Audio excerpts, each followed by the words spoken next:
Hello friends, welcome back to my channel. Let's speak about the most talked phone of the year, Samsung S24 Ultra. Here I've been using it from a few days. Let's see what's in the box. A SIM tool ejector pin, a booklet and a huge phone with 232 grams, I guess.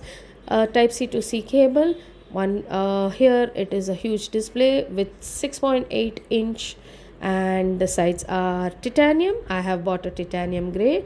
We get purple and black too in options. 120 hertz refresh rate, very fast to slide. We have a stylus at the bottom, a sim slot and a charging point. On the sides we have the power button and the volume up and down keys.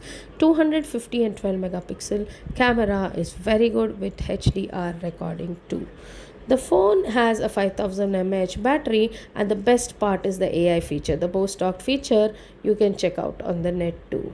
It has a 1 day whole usage battery, and I can say Snapdragon Gen 8 3 processor, which is the very fast one for the usage and for all the gamers out there. And I bet you the phone clarity is too good. Yeah, a little heavy on the pocket and on the weight too. Why don't you tell me what is the best thing you like about Samsung S24 Ultra? Thank you. Bye bye.